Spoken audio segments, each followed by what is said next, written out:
A huge January 6th guilty plea, and is Putin losing it? The breakdown starts now.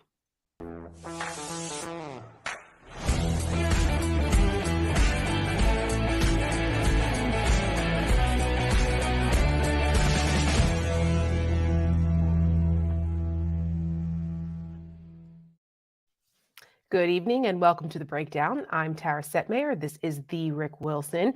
And we have a big show for you tonight because, as always, there's a lot of stuff going on. We have a fantastic guest that I hope everyone stays for, Tom Nichols. He's an expert on national security, on Russia. He speaks Russian. He taught at the Naval War College, and he's everyone's favorite curmudgeon on Twitter. And he's a friend of the show. So make sure you stay tuned. I thought I was everybody's favorite curmudgeon on Twitter. No, Tom. There can be only one. No, he's way more curmudgeonly than you, Rick. You're just snarky as hell. He's a snarker too, but he's got certain pet peeves that he talks about that are famous. You don't talk about that as much, so he gets the honor. But stay tuned for Tom. We're gonna have a really robust conversation about where we are right now with Ukraine, with Putin, with military strategy, because I know a lot of people have a lot of questions about what's happening, and Tom is going to be here to answer them for us, so stay tuned for him. Rick, before we get to that, we have a couple of headlines. I just said in the opening, there's a big January 6th guilty plea. Oh, yes. And this is bigger than some of the others. We've seen a lot of activity with more lower level perpetrators here. They're important too. But remember a couple weeks ago, there was this whole thing about seditious conspiracy and how the Justice Department charged 11 Oath Keepers with this seditious conspiracy charge, which is pretty significant. That's a big deal.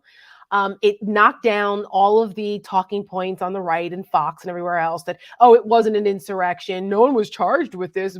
Yeah, well, now we have someone not only charged, but they pled guilty today. His name is Joshua James. And he is part of the leadership of these Oath Keeper bastards. And not only has he pled guilty, he has turned state's evidence. He is going to testify against Mr. Stewart Rhodes, who's the leader of the Oath Keepers. This charge, Rick, it carries up to 20 years in federal prison. He's probably going to get between 7 and 9, they say. But this is real time. Let me tell you, all these cosplaying jerk-offs, they are suddenly meeting reality head on. And that while the Justice Department grinds slowly, it grinds thoroughly. And these guys are facing up to the fact that we've got their encrypted messages because idiots in their group shared them. We've got their communications. We understand where they were. They've geolocated all their telephones. And they're going to roll this thing up like they would any other criminal conspiracy. Like a terrorist conspiracy. Now, right. And now I was just going to say that. Now, you may be familiar with us doing that. When we rolled up, a lot of things in the past, like the Tsarnaev brothers when they attacked Boston, like the Al-Qaeda cells in America. We've done this. We're actually pretty good at this part when we put our minds to it. And the idea that you could keep saying, it was Antifa, it was the FBI, these guys, these idiots on the right who are like, what about Ray Epps, this fantasy figure in their head who they claim was the FBI instigator. No, he wasn't. Right. This was a conspiracy led from the top, from Trump's key supporters, guys like Roger Stone and Steve Bannon and Ali Alexander and Charlie Kirk and Peter Navarro and John Eastman, where they sought to engage in a shock and awe campaign against the Capitol to break up. And what we've seen in this other memo, it came out of the 1-6 Commission for the court filing, which I'm not a lawyer and I don't pretend to be one. Well, hold that thought, Rick, because we're going to get to that in a second. Let me just loop back. We'll get to that. But that loops back to the fact that there was a thoroughgoing conspiracy afoot. These people in the Oath Keepers and the Proud Boys and the Patriot Front and Talking Points USA, all these white supremacist groups that were there, all these violent groups that were there, they came together to engage in this conspiracy. This conspiracy will be rolled up. It will move upward. It will hurt them. It will get them. And it's a lot harder to go, it's Antifa. Yeah.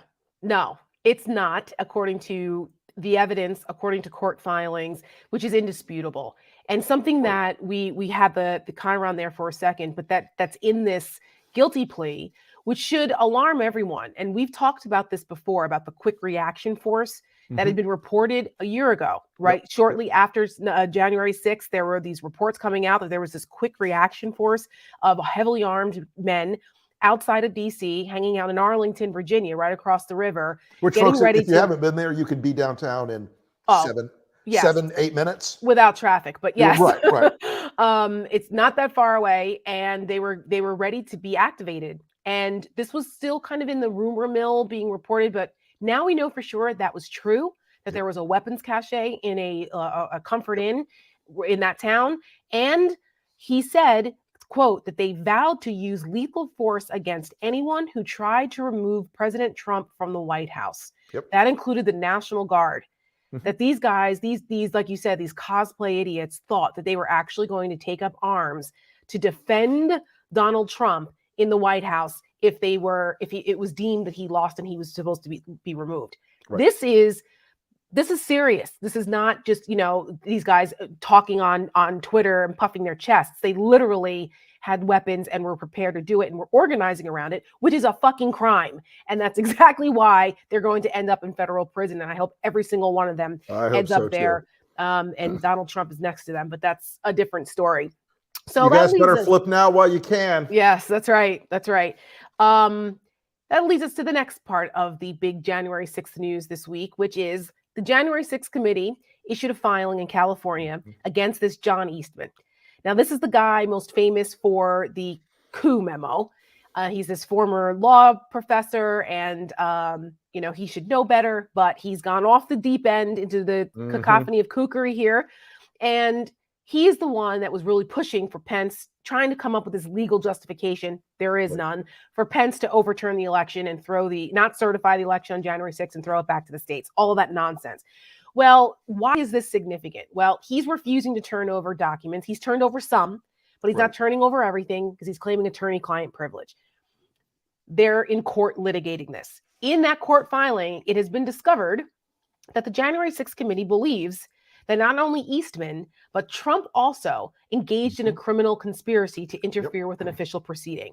This is something that we've had guests on the show talk about, from Harry Litman to Ryan Goodman. They've been speculating about this, but now we're seeing it actually play out in court documents. And Harry Litman, our good friend and friend of the show, put up a tweet, I think it was last night, about this when it broke. He said the 1-6 committee brief is a bombshell, but it's filed in the context of ongoing litigation, so they essentially had no choice. Nevertheless, all concerned, and particularly the former president, can't fail to grasp the huge significance of the argument. So what does this all mean? Does this mean this is the smoking gun? No, because it's a civil proceeding and it's up to the Department of Justice to actually bring any type of criminal charges like they did against the Oath Keepers. So we are speaking to you, Merrick Garland, and the Justice Department lawyers. For the love of God, please move forward. Yeah. Get off your asses and move forward with criminal charges against these people. Don't stop with the precedent that no former president's ever been charged or whatever. We don't want to hear that. It's clear what happened here, and I just hope and pray that they're actually working on this. There's been no indication they are. Look, they occasionally spectacularly compartmentalize things and hide them. They generally don't spectacularly compartmentalize them and hide them. We haven't seen some of the same external signals of people getting subpoenaed that you might see in a case like this if it was going to go forward with alacrity. My concern is, as it has been for a long time, in a few weeks, the DOJ will say, hands off, it's an election year, can't do it. Right. And which I think is exactly what Bannon and Trump and these people they've been trying to run out the clock. The committee's sort of dilatory nature has given them several months of running out the clock. Yeah. And I think they're going to try to run out the clock and get a Republican House back in place, and then try to reelect Trump in 24 and all get pardoned and everybody goes away. Well, this is where the institutionalists, I think I'm an institutionalist in a lot of ways, but this is where that needs to be put aside, because you're not dealing with normal political actors. They're not acting in good faith here. That's right. So you can't just sit back and say, well, we need to be prudent and because this is unprecedented and the guidance says. damn all that at this point. What we're dealing with really serious existential threats to our democracy. That's right, guidance, because somebody decided 40 years ago that it wouldn't be prudent to indict a sitting president. That's not law. It's not codified. That's an opinion. And it's like saying when the fire truck rolls up to your house, those two guys haven't had OSHA training, so they can't fight the fire. Right. That's right. It's like, stop this. There's plenty of evidence for them to move forward on this. And maybe now's the time to set the precedent. You can't commit crimes as president and get away with it. The end. Yeah. Now, simple enough. Should be, right? We're solving all the world's problems. Call me crazy, but yeah. Right. Solving the world's problems on the breakdown tonight. Lastly, before we bring in Tom Nichols, Rick, I know this is your home state, but I've got to tell you, Ron DeSantis has to be one of the most infuriating, obnoxious jerk-offs walking the planet. That's a feature, not a bug, right? I don't want it to be. I love Florida. My family had a house in the Keys for like 20 years. I love Florida. But, this guy just gets under my skin. I want you to look at Ron DeSantis as sort of the perfect apotheosis of where MAGA politics is going.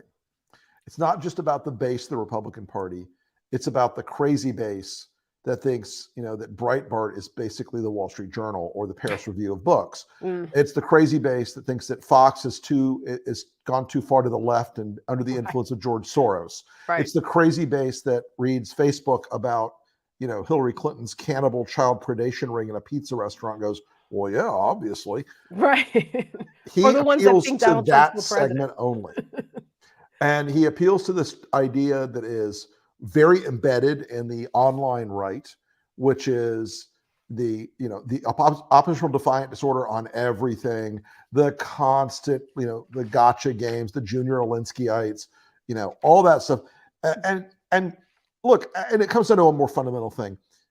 He's basically got like this small dick energy about him that will not quit. Don't they all? And he just doesn't get along with people. You can tell he doesn't connect with people on a human level. No, let's show people what started this rant, what inspired this rant. Ron DeSantis went to a local college in Hillsborough County, Florida. It's the Tampa area, right, Rick? Yep. And where I'm from. Yeah, and he yelled and bullied a bunch of high school students for wearing masks. Let's look. You do not have to wear those masks. I mean, please take them off. Honestly, it's not doing anything, and we got to stop with this COVID theater. So if you want to wear it, fine, but this is ridiculous. 70,000 people have died from COVID in the state of Florida, okay? It is scientifically proven that masks work to help prevent a airborne transmissible disease, you jerk off. So the fact that he goes and he's still pushing this lie, this narrative, because it placates the base that you're talking about, Rick, is absolutely infuriating and so revealing about the type of person he is. And then he turns around, he bullies high school students, and then turns around and uses it to fundraise. Of course he does. That is the ecosystem in which they live. Do something transgressive and cruel and stupid.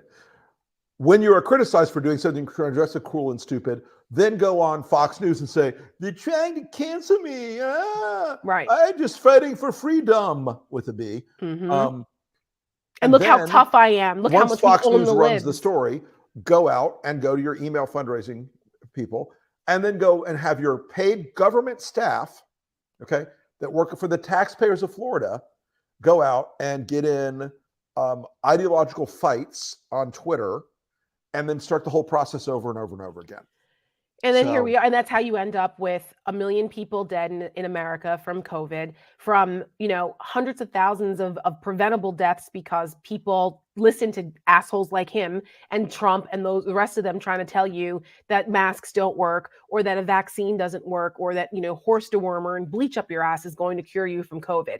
It's part of what our next guest's book was about, his original book, The Death of Expertise, but he's also written another book, but it's part of that problem here, this cognitive dissonance, this Dunning-Keurig, I think it's called, syndrome where people think they're experts when they don't know shit about anything. And the more you try to tell them that the facts don't matter, the more they dig in. And we have seen this play out, and it's literally cost lives. That's why There's also Dunning-Keurig, which is people who can't operate their coffee machines. Yeah. Well, I think on that note, we should bring in our guests and shift focus to Ukraine. Tom Nichols, if you're on Twitter, you know Radio Free Tom. But he's also a friend of the show. He's written, like I said, The Death of Expertise. He's also written a more recent book called Our Own Worst Enemy, which is an excellent book. I suggest you read that too. He's an expert in national security, speaks Russian, taught for 25 years at the Naval War College. He knows a little something about what's happening in the world today over in that part of the world. Tom Nichols, welcome. Hi, guys. Good to be with you. Hey, thanks for coming on, Tom. So, Tom, I want to start off and ask you about what's happening right now, current state of play with Putin and Ukraine. We heard that there was this potential ceasefire sort of kind of agreement that resulted from the talks today. But at the same time, we also have heard about the barrage of these cities, and Kherson has been taken. What's happening? Where are we at?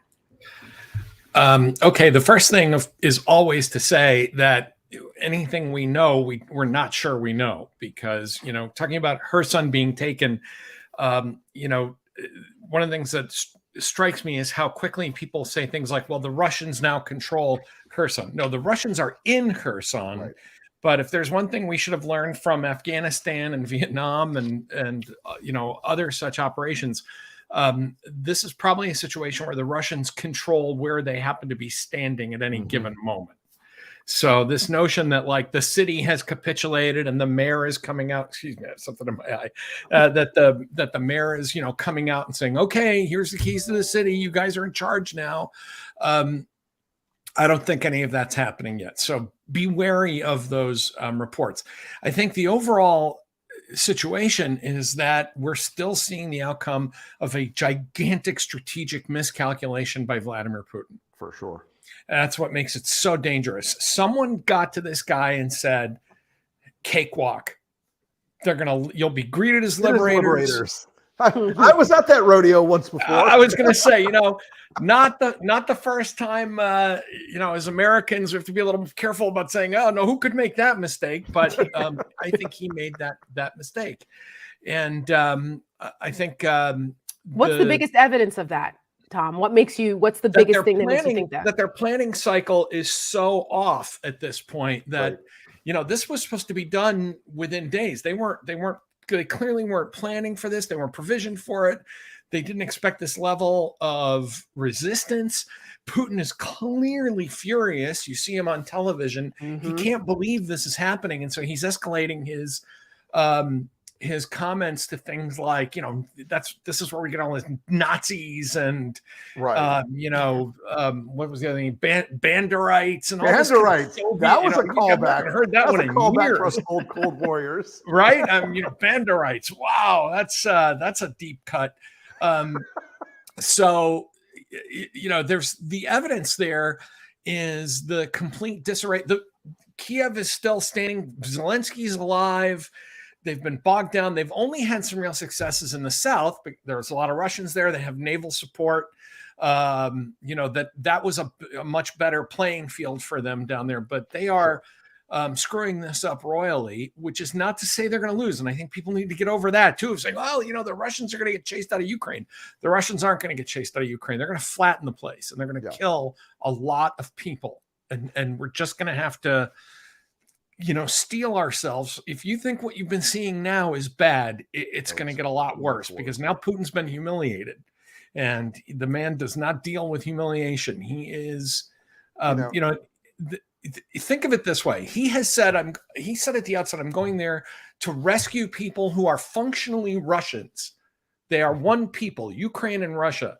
And this is, from Nazis and all these other people. And yet, as I tweeted earlier, he is literally bombing territory that has the bodies of Soviet soldiers in it who liberated this area from the Nazis. Tom, I think it's... And if he's willing to do that to people he thinks are Russians, just like Russians, he's lost the plot. Sorry. Tom, I think it surprises guys like you and me when we were but lads in the end of the Cold War. We used to have this vision that the 8th Tank Guards Army was going to come roaring through the Fulda Gap in a beautifully planned, logistically supported combined arms operation and sweep into the heart of Europe. And they were going to button hook around and divide Europe, and there was very little we could do except go to nuclear war. But it is kind of the sort of decrepit state of their equipment, the obviously shitty state of their training and everything else. It just strikes me that this has got to be one more element of Putin's humiliation, that they took enough of their combat ready units in there and threw them into a meat grinder, and they've lost on a low boundary like 1,200 and on a high boundary like 6,000 of their troops so far, and they're not moving. And when you're on a modern battlefield, when you stop moving, you start dying. They're taking casualties at a rate that we weren't taking in Afghanistan. I mean, and it's important to point out that for years after the end of the Cold War, Russian pilots in particular, they didn't do enough compared to NATO pilots. They didn't do enough training that would even allow them to be airworthy, that would allow them to fly. They were getting training hours if those were NATO pilots, that would be such a low amount of hours in the cockpit. Right. We wouldn't let them fly. Correct. That's as a pilot nerd, I can tell you, flying a high performance jet aircraft only 25 hours a year is insufficient. Right. You're not going to be current and you're not going to be tuned up. That's insufficient for a Cessna. Look, if I was only flying 20 hours a year, I'd go like, maybe I should go out and get my instructor. Just take a ride. Just take a check ride, maybe. Yeah. Right. Yeah. I mean, last year I flew about 90 hours, which is for a private pilot, a decent amount. But, it was only when I'm flying like regularly that I feel safe about it. I'm not flying a high performance fighter jet aircraft, which in hostile conditions. Right. Which, and I know everybody wants a no fly zone, which, as unfortunately, I think he's bluffing about nuclear war. You think he's bluffing, but these accidents and incidents and, bump and paint on planes and ships, that's what scares me more about an escalation than Putin turning the key. Yeah, the thing about a no-fly zone, first of all, I cannot imagine why. I mean, I wrote a piece about it this morning in the Atlantic. I get it. I'm enraged. I feel the grief. But what a gift to Putin to make this into NATO's war. That's probably the only thing that could save him now, is to say, right. See, I told you, it's a NATO war. NATO's after me. NATO's after me. And the Russian, there are a lot of Russians who are not good with fighting their brothers and sisters in Ukraine to be totally okay with fighting NATO. Yeah. I think that's right. And I think, as a friend of mine said this morning, he goes, you throw in enough stingers, every bit of Ukraine can become a no-fly zone. Well, and that's what we did in Afghanistan, isn't it?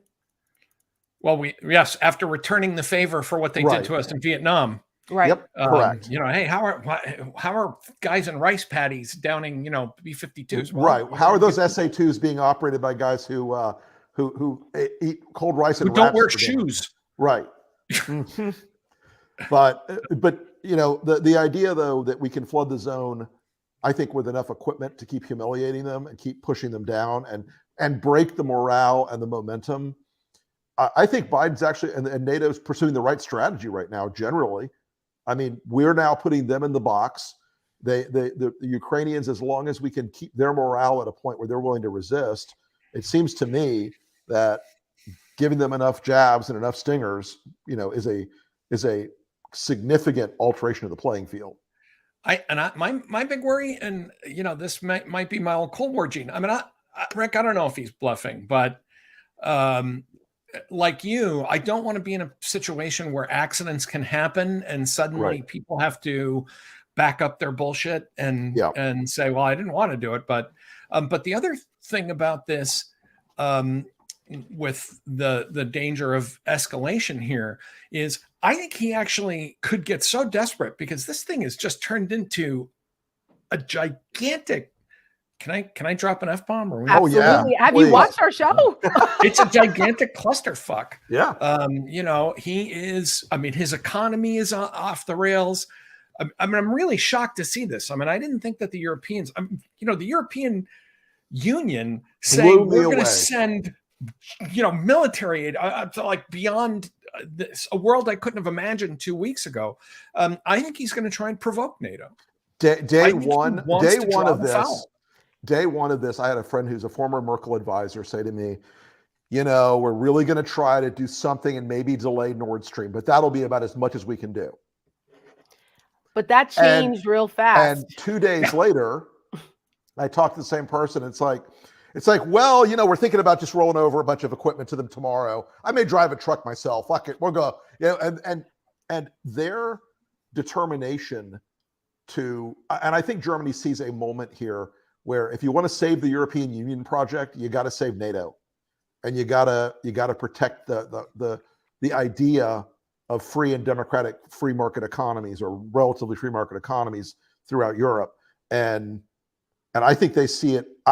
The change in my political friends in Germany is so striking, I can hardly express it. And you know, it's interesting because there's some of the old time, you know, neo-Trumpers or whatever they are now saying, well, you know, but this shows that it's still old power politics, and this is the end of old Europe and the end of the end of New Europe and the globalized, the blah blah blah. No, if anything, Putin. Corey Shockey at AEI had a great piece the other day where she said this is the renewal of the Western liberal. Like Putin has suddenly given everybody a reason to go, oh yeah, that's why we have alliances and transnational organizations, and international institutions, and norms and institutions, and diplomacy. You know? I love that people are saying, well, this is really the death blow for globalization. Globalization is the thing that Putin is giving Putin a gigantic migraine right now. And what he doesn't understand is that once this is done and Ukraine is an independent nation again, it will become, you know, it will become a bastion of this. They will never walk back into this sort of Soviet Russian model, because they're going to have trade and commerce and interaction with the rest of Europe at a level that, I mean, it would not shock me to see their GDP pass Russia's in 25 years. You know, it strikes me, and I kind of said this sort of bravely on Twitter the other day, and I think I'm still believing this. We've seen the high water mark of post-Soviet Russian power, and it passed about 10 days ago. I think that actually when this is over, God willing, that, you know, it ends with something less than the day after. But that, and it may not end, it's not going to end next week, and it's not going to end next month. But when this thing is finally done, whether it takes 6 months or 6 years, you are going to have yet another Russian rollback. You know, I mean, Putin is bringing about everything he feared. This is a great example. That's a perfect point, Tom. Yeah. Isn't that usually what happens, though? I mean, our friend Ruth Ben-Ghiat talks about that in Strongmen. And she's been tweeting about this a lot also as a historian, that oftentimes this is when the authoritarians overstep, they end up, you know, receiving the fate that they fear the most, which seems to be the path that Putin is on here. Yeah. I mean, he's, I think, you know, the last thing he wants is a hyper-nationalistic, anti-Russian Ukraine on his border. Well, wow. You know, if that, because after this, I mean, we've been talking a lot about how Russians, you know, have a lot of Ukrainian relatives and friends and family members. That goes both ways. Ukrainians have a lot of people in Russia. They don't have a natural enmity for a lot of people to whom they are married. But I keep thinking, I keep watching this and saying, no matter how this comes out, these people are going to hate your guts forever. Here's a good example. Created an entire new national mythology here that is not about ethnic Ukrainianism, but about being and I'm kind of stealing this point from Ann Applebaum, who had a great line where she said, Putin is practically teaching the Ukrainians about civic nationalism as opposed to the blood and soil. You know, he's teaching them about, another word for civic nationalism is patriotism. That it's a civic form of love of country because of what he's done. I think, you know, Russia is going to, the kind of things that have been implemented against Russia now, they are going to take years to unwind the damage from this. Putin, and this is one of the reasons I worry about Putin getting desperate and trying to just lash out, because there's a reason that Bismarck once referred to preventive war like this one as committing suicide out of a fear of death. Right. Yep. That's right. I want to show an example of what you're talking about, Tom, as far as this civic nationalism and the humanity on the Ukrainian side, and what's clear. It's clear that there is this empathy for the young Russian soldiers who've been thrust into this, that thought they were going to boot camp, and the next thing you know, they're on the front lines fighting Ukrainians, and they're going, what the hell are we doing here? Because we're seeing these reports of some Russian soldiers surrendering and being really upset when they do. But the way the Ukrainians are handling it, I think, is tremendous. Let's take a look at this video. Наташ, все хорошо, Наташ, слышите? Все, говори, мама, говори.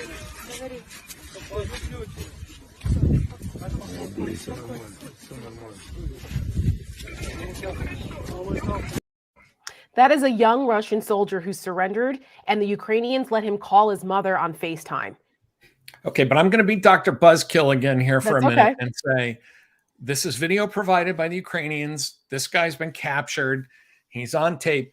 You know, approach all of this. One thing I have to say, regardless of the provenance of this video, the Ukrainians have played a vastly stronger information game than the Russians. That's the next subject. First off, the Russians failed to secure the primary strategic objective in any information war, which is adequate cat memes.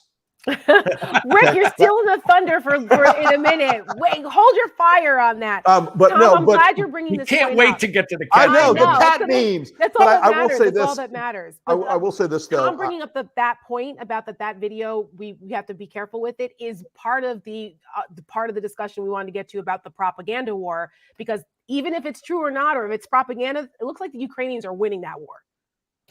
Yeah, although again, on the ground, you know, before we came on, I was watching some footage from Kharkiv, and you know, on the ground, it doesn't. You know who's winning this war, right? By sheer force. But you know, the information war, when it comes to things like sanctions and international will, and you know, losing a vote at the UN 141-5. You know, those things matter. And I think, again, Tara, you asked me earlier, what's the evidence that the Russians screwed this up? They weren't ready for this. You know, look, the Russians are not amateurs at information ops. They know what they're doing. They didn't think they were going to need them. They thought that they were going to be standing there and, you know, walking across beds of roses and taking pictures with their arms around happy, you know, Ukrainian babushkas, thanking them for liberating them from the Nazis. The Ukrainians, being a much freer people, living in a free society. You know, the other reason the Russian meme game isn't strong, the Russian info game isn't strong, they're scared shitless of their own government. Sure. You know, so you're fighting this culture that is used to expressing itself and being online and talking to people in other countries. And it just breaks my heart. It didn't have to be this way for the Russians either, because I think the average Russian, I can't remember who said this the other day, but the line was, this war is supported by exactly one person in Russia. That's it. It's Putin. Even his guys, again, before we came on, I was reading a report, I guess the foreign intelligence guys, this is now the hot war and we're in it, and the West, that's the same guy that got his ass handed to him in that meeting with Putin 5 or 6 days ago, where Putin's saying, come on, spit it out. And he's standing there going, ha, ha, ha, ha, ha, ha. There's nobody who thought this was a good idea except Putin and the right-wing Orthodox priests and hyper-nationalists surrounding him or something. But the average Russian didn't, it's a tragedy for everybody involved that this has turned into a horrendous war that is going to put the Russians back in a box for a long time to come. I think the economic sanctions have been so thorough.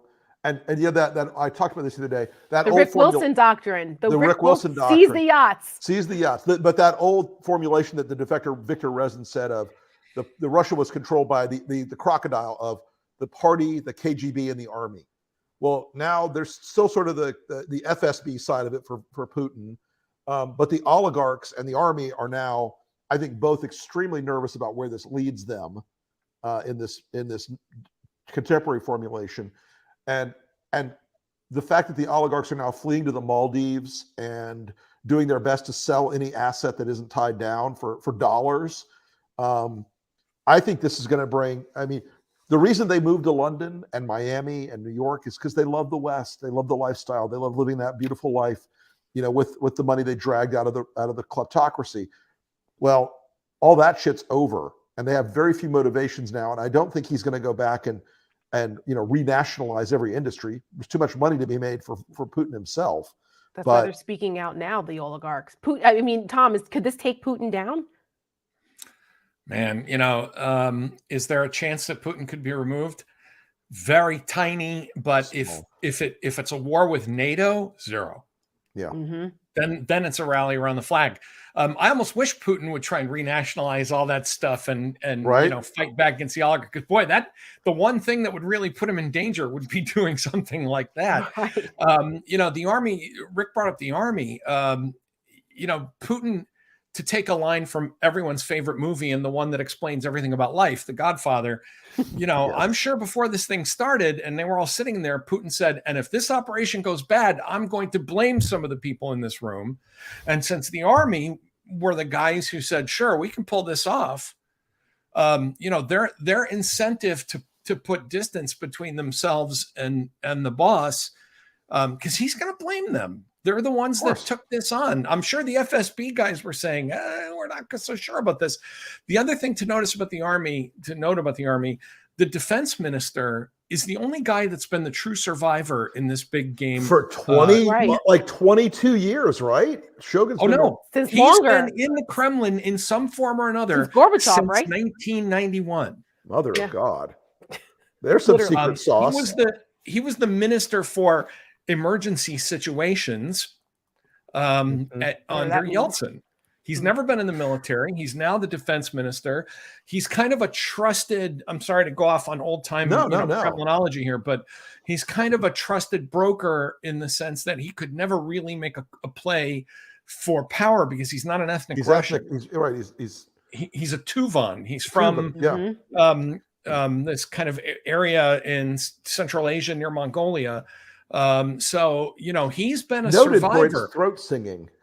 Yes, the most famous people from that region are the mostly throat singers. Oh but my God. if this goes No, look bad, it up, Tara. Look I up believe Tuvan throat you. singing when we're done. I You'll be believe shocked. you. She's sitting there thinking Nichols like, are and these Wilson guys are making jerking one my of their chain? creepy inside jokes about No, throat no, singers. no. No, it's a thing. It's a Listen, real thing. listen. I worked for a member of Congress who used to every St. Patrick's Day play his jaw harp. So there's nothing that I have that surprises me. So go ahead, throat singing, jaw harping. You can have that one, Rick. I'm going to pass on jaw harping. I got nothing on that. You know, if some point Putin's going to blame him, then, you know, where does that go? And so at some point, you know, is there honor among thieves? I don't know. I think right now they're all plenty afraid of him. But, you know, this is weird. I mean, if you're working in the Kremlin, the boss has gone nuts. I mean, I really think he's unhinged. He's down in the anti-COVID bunker. He's 30 feet away from anybody who has to talk to him. And what really strikes me is that they show that on Russian television. Right. Yeah. Right. Speaking of, by the way, speaking of Russian television and the propaganda war, yes, looks like RT is folding. But right before we came on, there were reports that people are getting fired, and we know that a lot of cable providers in the U.S. don't carry it anymore. Europe is basically telling them to go fuck off.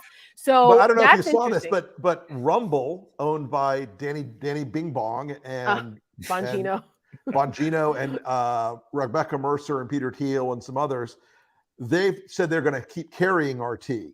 Well, of course, because of course they are. Because of course they are. Right. Exactly.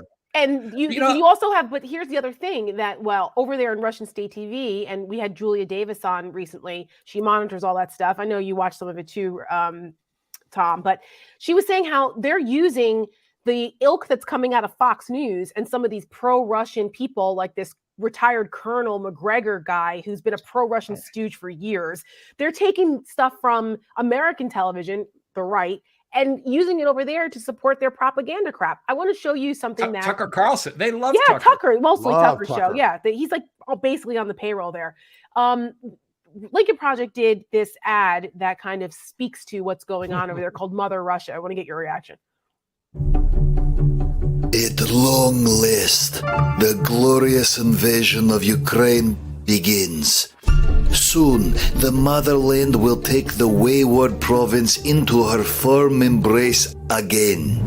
Field Marshal Putin offers cheers and many celebrations for American comrades who showed loyalty to Mother Russia. We have much gratitude and thanks for Fox News, most especially Comrade Tucker Carlson. For his loyalty, will receive highest Russian honor, the Order of Lenin. We thank Steve Bannon, admirer and student of Comrade Lenin, who led the Republicans to support of Comrade Putin's plans for Greater Russia.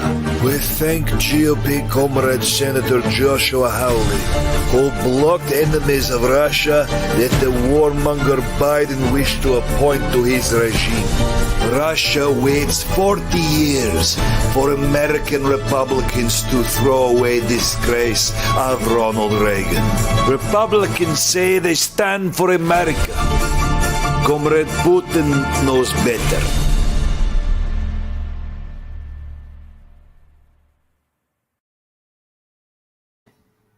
Wow. But you had to break my heart with that, that one image of Reagan where I just went, I know, right? I mean, the man is spinning in his grave. I say it all the time, every time we talk about this. I hate, listen to all this, you Republicans and Reagan start, I'm sorry.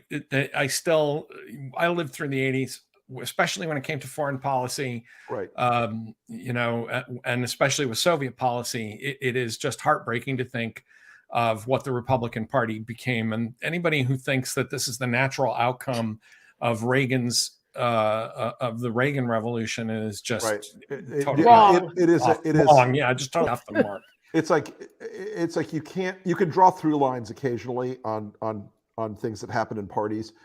That's just a misreading of history and a misreading of the ground truth of what happened with Reagan and Thatcher and the Pope with a vision to liberate hundreds of millions of people from Soviet communism.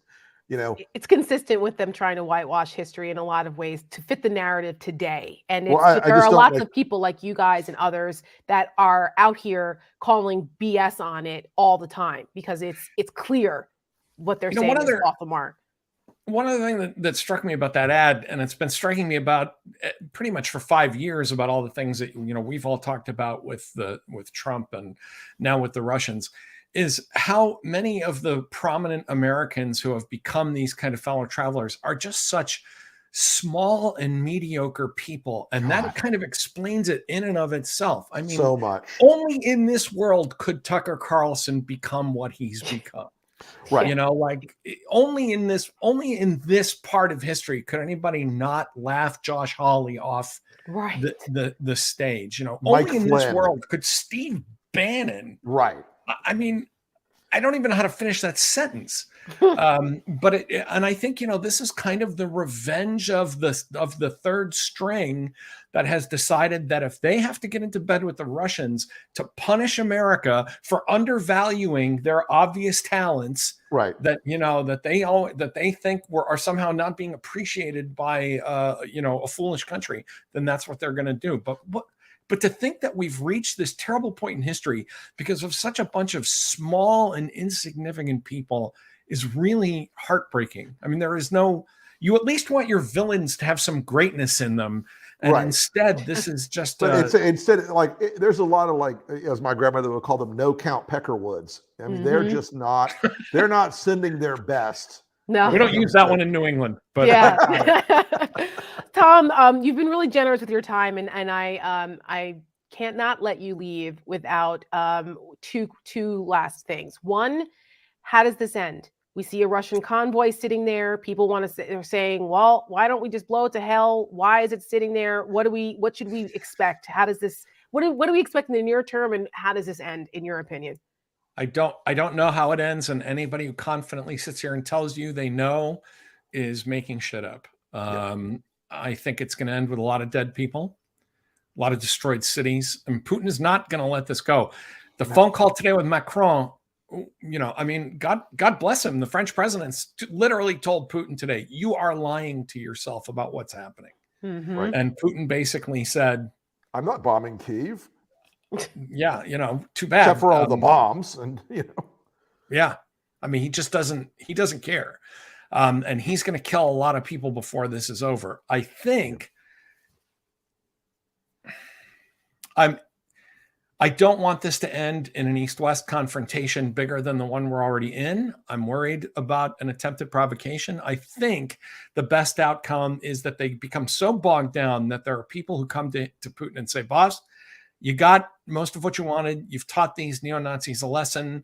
You know, we're going to just stay where we are. We're going to turn all of Ukraine into a frozen conflict for the time being and get some kind of a ceasefire. If that happens, great. But, you know, people in the West need to slow their roll. You are not going to get your maximalist demands here where Putin says, okay, I fucked up. You know, I'm everybody going to reverse and we're sorry and we're going to put everything back. It's not going to happen. Yeah. You know, I think Blinken and Rick, I agree with you. I think the Biden administration has been handling this really well. I know we all hoped for the best for Joe, but I don't think any of us here would be hesitant to criticize him at this moment. If he was screwing this up. He's messing it up. I'd be right out front and center. Yep.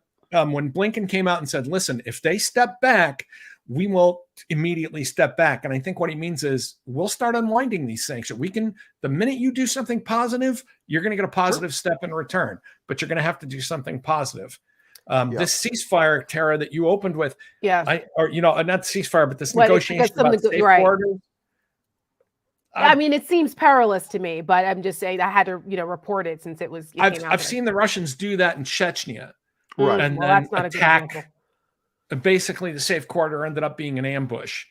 I don't think they're going to do that this time because they are already remember the world had no love for the Chechens. Right. No. Right. You ambush a bunch of Ukrainian, a peace delegation and whack them all, in broad daylight. That I think even the Russians are saying, let's consolidate what we've got and try to keep moving. But Rick, your point is really well taken about this. They may want to talk a bit because you got a 40-mile convoy. It's not going anywhere. Yeah. Well, and there are reports out today, Reuters and others, that the Ukrainians have now reached the convoy and they're starting to pick at it. Yeah, I saw that. They've been hitting along there. Tom, do you have theories as to why the convoy is stalled? I've been reading all kinds of different reasons. Is it true they're out of gas, or is there a strategic play? Is it because they thought that Kyiv would fall sooner, and now they're like, wait a minute? Gas.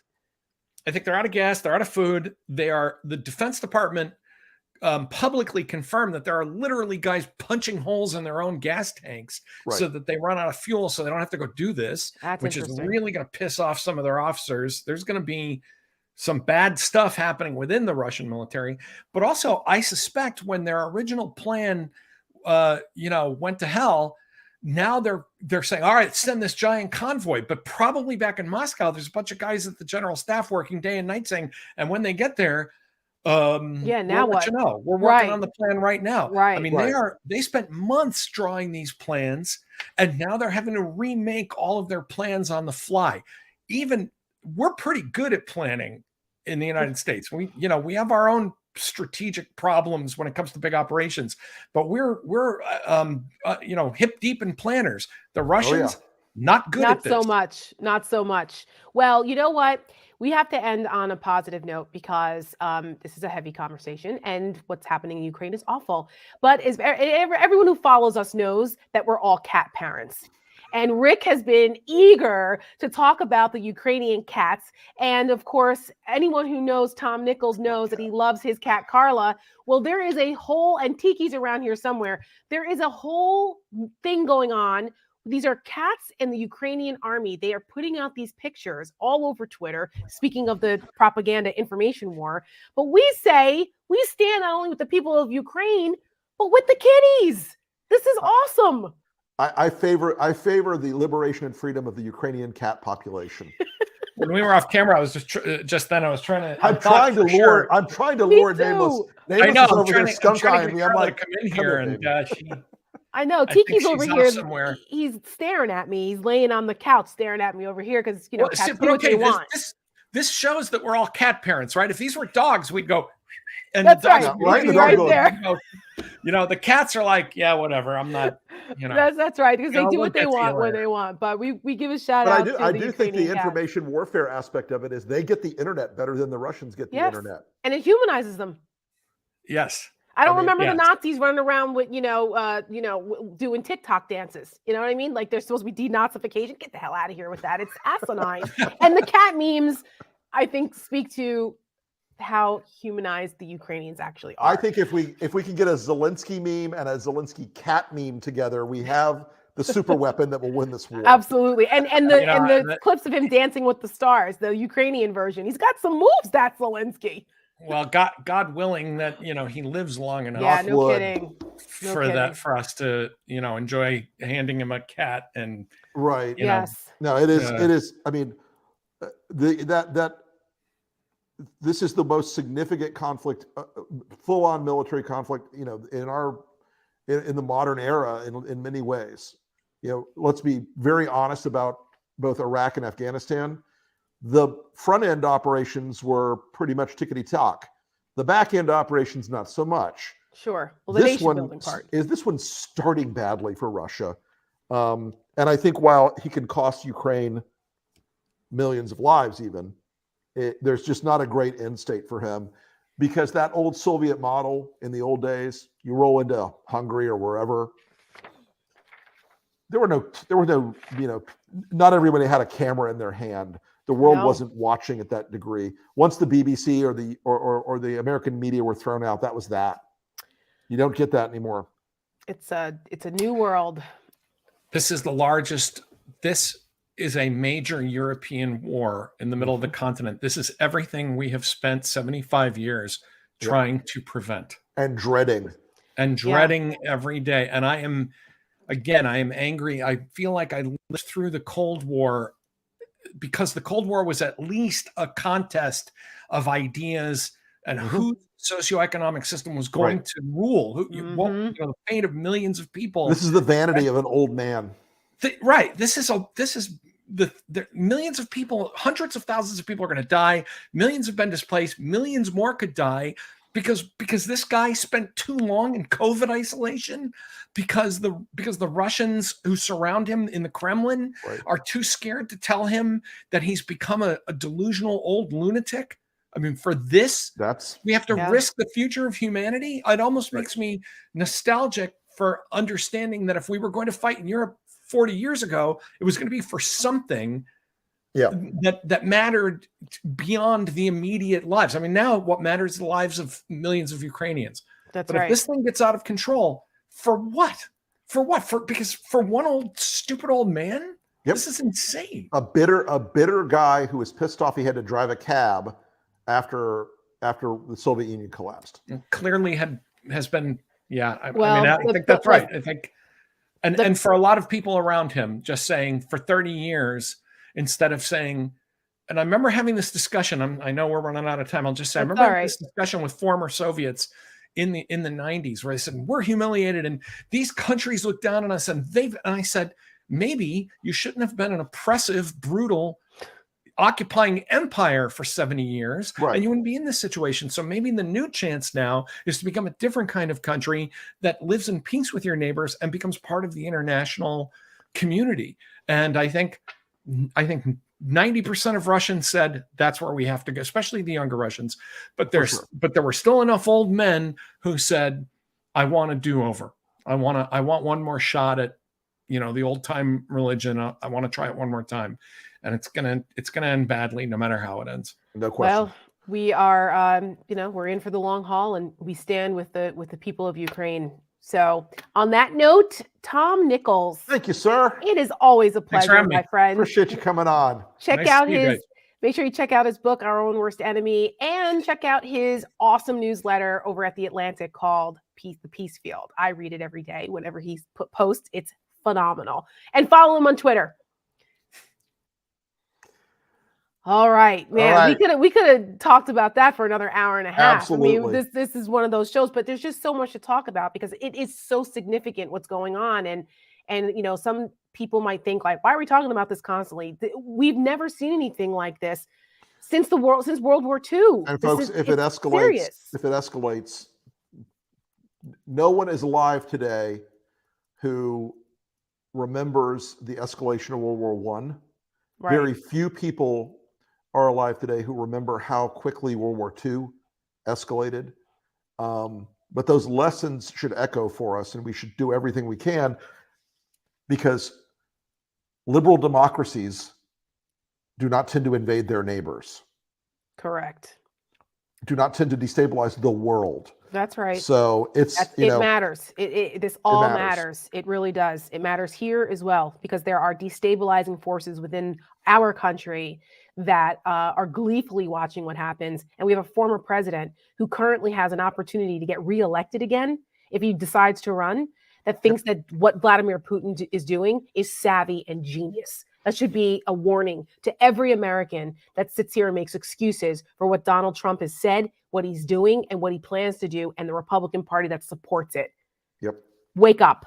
Wake up. All right. On that note, that's the end of the breakdown for this week. Tune in tomorrow for Lunch with Lincoln at noon. I think you've got Reed and Stu on tomorrow. Who else is on tomorrow? Oh, and Trigby. They're going to be having a little chat about what's going on too. And always send us your comments, your questions to #AskTheBreakdown.